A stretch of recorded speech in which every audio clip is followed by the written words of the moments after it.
we need to discipline ourselves.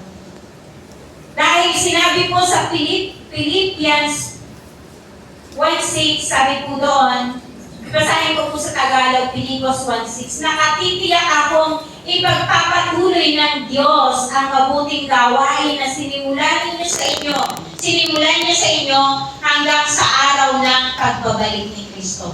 Tiyak na po yun. Nagagawin ng Panginoon ang magandang plano niya. Pero kailangan natin ng disiplina. Amen po ba? Amen.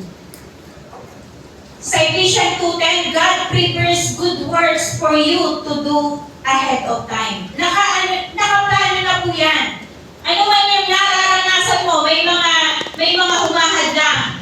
Pero ang salita ng Diyos ay tunay at tapat. Hindi pwedeng magsinungaling ang salita ng Diyos sa kanyang salita. Ito ay mangyayari ayon sa kanyang kagustuhan, ayon sa kanyang panahon, ayon sa iyong pagsunod. Amen. Amen po ba? Hindi overnight. Mangyayari yan. Hihintayin ng Diyos ang tamang panahon na ikaw ay sumusunod na kagaya ng ating inawit. Hanggang marating ang lalim ng tintig ng iyong puso. Nasasabihin mo, Lord, ikaw na akayin mo ako. Hanggang hindi po yung dumarating sa ating puso, hanggang hindi ito dumarating sa ating spirito, hanggang hindi natin nararamdaman ang mga bagay na ito sa ating spirito, hindi pa po natin mararanasan ang tunay na magandang plano ng ating Panginoon. Kaya nga pag inawit natin yun, kami akayin at iyong dalhin hanggang marating ang langit ng pintig ng iyong puso. Kayo po magsabi. Nasasabi, ika'y manatili sa ibig at iyong hingin ang iyong halin at laging sundin at sasambahin. Nawa po dumating po tayo sa puntong ito. Na lagi mong sasabihin sa Lord, Lord, akayin mo ako hanggang sa lumalik. Kung nais nating maranasan ang magandang plano ng Diyos sa ating buhay. Amen po ba? Amen. Maging panalangin natin, Lord, lumalim ako. Let your will be done. Hindi yung kalooban ko. Spiritual discipline is a preparation for God's plan. Preparation po ito ng ating Panginoon para sa kanyang magandang plano sa ating buhay. Amen po ba? Amen. Ephesians 2:10, sabi po, nilikha tayo ng Diyos at sa pagkakaisa natin kay Kristo Jesus, binigyan niya tayo ng bagong buhay upang gumawa tayo ng kabutihan na noon ay itinalaganan ng Diyos sa ating buhay. Ng Diyos na gawin natin. Amen po ba? So sa una pa lang, nilikha po tayo ng ating Panginoon na makipag-isa sa ating, na makipag-isa kay Jesucristo at binigyan niya tayo ng bagong buhay upang gumawa ng kabutihan na noon pa'y itinalaga ng Diyos na gawin natin. So bilang nakakilala, bilang tumanggap sa ating Panginoon, tayo po talaga ay nakatalaga na gumawa ng kabutihan. Amen. Nakatalaga daw po tayo na gumawa ng kabutihan. Pero kung minsan, nagpe-pain pa tayo. Sino po yung hindi nagpe-pain? Na gumawa ng kabutihan? Wala pa po. Pero yun po, habang dinidisiplina natin ang ating sarili, na gumawa ng mabuti kahit hindi natin gusto.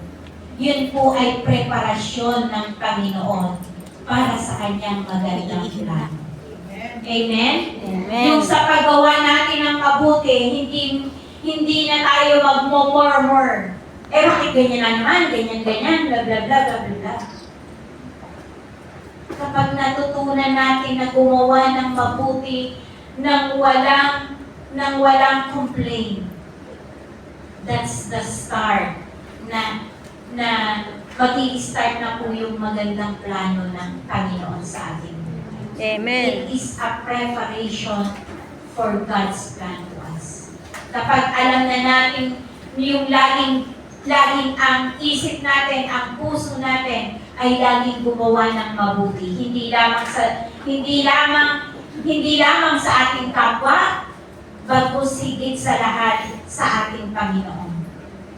Lord, ang buhay kong ito gagawa ng mabuti for the glory of your name. Amen. Amen po ba? Amen. Kung ang ating pong naisin ay gumawa ng mabuti, ito po dapat ang dahilan ay dahil nais mong maparangalan ang ating Panginoon.